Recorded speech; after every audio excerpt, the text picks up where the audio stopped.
Assalamualaikum warahmatullahi wabarakatuh. Leadership, seni dan gaya kepemimpinan. Kita akan bicara mengenai mulai definisi sampai implementasi gaya kepemimpinan. Kita mulai, apa sih seni kepemimpinan tersebut? Ini adalah keterampilan dan kemampuan untuk mengaruhi dan memotivasi orang lain untuk mencapai tujuan bersama. Seorang pemimpin itu tidak hanya fokus pada tugas teknis atau operasional, tapi juga memperhatikan aspek-aspek manusiawi, mengembangkan hubungan kuat antara rekan kerja, memberikan dukungan moral, dan menciptakan lingkungan yang positif. Oke, konsep dasar seni kepemimpinan itu akan menerapkan prinsip kepemimpinan yang efektif dalam berbagai situasi. Jadi, seorang pemimpin itu harus memiliki integritas yang tinggi dan harus bijaksana dan harus bisa menginspirasi. Kita akan memperhatikan gaya kepemimpinan. Nah, contoh gaya kepemimpinan otoriter itu biasanya gaya kepemimpinannya itu harus dipatuhi, keras dan tegas terhadap bawahan, tapi memang memiliki kekurangan karena bawahan akan patuh, tapi kelemahannya tidak memotivasi untuk bawahannya, tidak menginspirasi untuk maju dan berkembang. Sedangkan gaya kepemimpinan demokratis itu fokusnya gaya seorang pemimpin memacu pendekatan yang demokratis dan untuk mempengaruhi bawahannya. Nah, gaya kepemimpinan ini menggunakan metode dan pendekatan untuk memotivasi anggota tim. Kita lihat kekurangan dan kelebihan masing-masing. Gaya kepemimpinan otoriter. Otoriter itu pemimpin memiliki kontrol penuh pada timnya. Ya, gaya kelebihannya adalah karena pemimpin mengambil keputusannya mandiri, maka keputusan ini bisa cepat. Tapi seringkali gaya ini memiliki kelemahan karena bawahannya kurang termotivasi, kurang tergerak, kurang terinspirasi karena bisa menciptakan hubungan yang tidak sederajat, ya. Jadi seperti atasan dengan bawahan. Sedangkan gaya kepemimpinan demokratis biasanya pemimpin melibatkan anggota tim untuk dalam proses pengambilan keputusan. Pemimpin memberikan kebebasan pada anggota tim untuk berpartisipasi, memberikan masukan, dan memiliki tanggung jawab untuk mencapai tujuan bersama. Nah, kalau seperti ini, gaya kepemimpinan demokratis punya kelebihan dan kelemahannya. Karena kelemahannya adalah butuh waktu yang lama, butuh diskusi yang lebih lama, ya. Tapi gaya ini kelebihannya adalah menciptakan rasa kepemilikan dan tanggung jawab bagi anggota tim. Melihat bawahannya itu merasa akan lebih dihargai. Kalau kepemimpinan laissez-faire, biasanya gaya kepemimpinan itu memberikan kebebasan dan otonomi penuh pada anggota tim untuk memberikan kebebasan untuk mengambil keputusan dan pengaturan pekerjaan mereka sendiri. Nah, kelebihan ini pemimpin memberikan ruang kreativitas dan inovasi bagi anggota tim. Mereka merasa memiliki kontrol atas pekerjaan mereka sendiri, bisa memotivasi anggota tim. Kelemahannya adalah anggota tim dapat mengalami kesulitan bersama, jadi harus ada quality control, ya, kontrol terhadap, karena ini kepemimpinan laissez-faire, sering ada pembiaran pemimpin terhadap anggotanya, ya.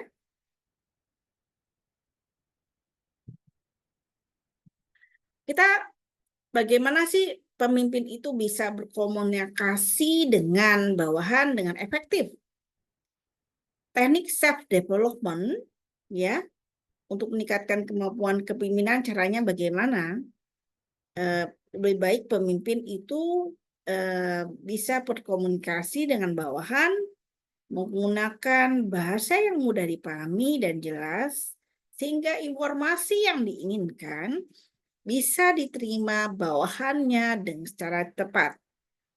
Pemimpin memastikan bahwa bawahannya ketika berkomunikasi dengan bawahannya, mereka mendengarkan dengan aktif, baik secara verbal dan nonverbal, mengajukan pertanyaan yang relevan, memberikan umpan balik yang konstruktif agar bawahannya merasa didengar dan dihargai. Komunikasi yang efektif untuk membangun yang kuat itu kita bagi nanti dalam coaching dan mentoring dalam kepemimpinan. Dalam kredibilitas dan integritas adalah dua karakteristik penting dalam kepemimpinan.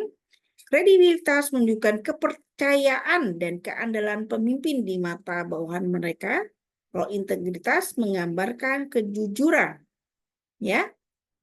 Kalau pemimpin ini memiliki kredibilitas dan integritas yang tinggi, cenderung lebih mudah untuk mempengaruhi bawahan mereka dan memimpin dengan baik. Untuk membangun kredibilitas, pemimpin harus konsisten dalam tindakan dan kata-kata mereka, yaitu harus memenuhi janji, menghargai kepercayaan yang diberikan, dan menunjukkan keahlian dan pengetahuan yang relevan. Integritas dapat menjadi teladan yang baik dan menaati prinsip etis dalam setiap pengambilan keputusan. Pemimpin yang baik harus dapat memiliki kemampuan untuk mengambil keputusan yang efektif dalam berbagai situasi.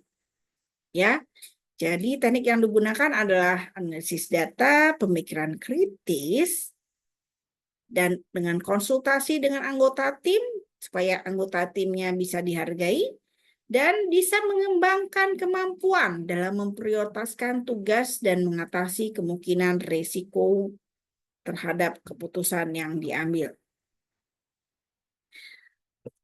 Kelebihan dari kemampuan mengambil keputusan yang baik bahwa pemimpin dapat mengarahkan organisasi secara efektif, menghindari konflik dan kebingungan, serta meningkatkan efisiensi operasional.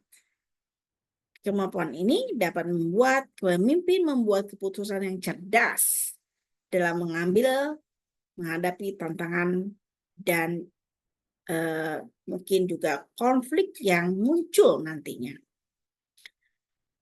Bagaimana kita bisa menerapkan kemampuan self-development untuk meningkatkan kemampuan memimpin? Jadi, self-development adalah kita wajib mengembangkan kemampuan pengembangan pribadi sendiri. Untuk menciptakan pengembangan pribadi itu kita identifikasi kekuatan dan kelemahan kita, lalu membuat planning atau rencana bagaimana kita mengembangkan pribadi dalam menempatkan kemampuan kepemimpinan dengan membaca buku, artikel, dan mengambil peran kepemimpinan dalam berbagai proyek, ya. Jadi ini akan meningkatkan rasa percaya diri akan seorang pemimpin dan juga dia lebih dapat mengambil keputusan dan lebih berani dan lebih tepat, ya. Coaching dan mentoring dalam kepemimpinan ini sangat perlu, ya. Kalau apa sih bedanya coaching dan mentoring, ya? Kalau coaching adalah pemimpin memberikan bimbingan, arahan, umpan balik kepada anggota timnya untuk membantu mereka mencapai potensi tertinggi mereka. Ya, kalau mentoring, pemimpin melibatkan hubungan yang saling menguntungkan antara pemimpin dengan individu yang sedang berkembang, yang menjadi bawahannya, agar mereka pemimpin ini bisa membantu bawahan untuk mencapai tujuan mereka. Nah, ini semua ada kelebihan coaching dan mentoring dalam kepemimpinan. Kalau kelebihannya adalah mungkin keterampilan individu ini akan berkembang ya secara personal untuk mencapai tujuan. Kekurangan adalah waktu dan sumber daya yang dibutuhkan harus lebih banyak ya, sedangkan tidak semua pemimpin mengalokasikan waktu dan baik. Kalau mentoring dapat memberikan wawasan dan perspektif yang berharga seorang pemimpin yang lebih pengalaman. Jadi pemimpin ini memberikan pengetahuan dan memberikan dukungan emosional, membantu bawahan melewati hambatan dan kepemimpinan, ya. Dan ini harus mempunyai waktu dari pemimpin dan ketersediaan ya. Oke, kita lihat gaya implementasi dari gaya pemimpinan ini sendiri. Nah, bagaimana mengelola tim agar berhasil? Jadi, sebagai pemimpin, penting untuk memiliki tujuan jelas dan komunikatif kepada tim. Melalui pengaturan tujuan yang terukur dan realistis, pemimpin dapat membantu tim untuk fokus pada pekerjaan yang dilakukan. Ini pemimpinnya harus membangun komunikasi yang efektif. Komunikasi merupakan kunci yang penting dalam mengelola tim. Pemimpin harus mampu mendengarkan dengan baik, memfasilitasi dialog terbuka, dan memberikan umpan balik yang konstruktif dalam dialog terbuka, dan memberikan umpan balik yang konstruktif dengan menjaga komunikasi yang efektif. Pemimpin dapat mengatasi masalah yang timbul dan membangun hubungan yang kuat antara anggota tim sehingga tujuan akan tercapai. Dan kelebihan dan pengurangan bola pekerjaan bersama antara bawahan dan dalam kepemimpinan ini dapat diatasi ya dengan baik ya. Oke, kita akan memberikan bagaimana sih cara memberikan motivasi pada bawahan. Kita mulai dengan teknik memberikan motivasi. Kita harus memberikan motivasi dan apresiasi atas kinerja melalui pengakuan yang tulus. Bawahan merasa dihargai dan termotivasi untuk terus memberikan hasil terbaik. Kita tetapkan dulu tujuan yang jelas ya dan terukur pada bawahan ya supaya bisa memotivasi bawahan. Maka akan menciptakan produktivitas pada saat bawahan merasa dihargai, bawahan akan termotivasi dan lebih giat bekerja dan lebih efisien. Ya, karena atasan atau pemimpin bisa menghargai apa yang mereka kerjakan. Kalau ada konflik bagaimana? Nah, ketika tim mengalami konflik, pemimpin memfasilitasi dialog terbuka antara anggota tim.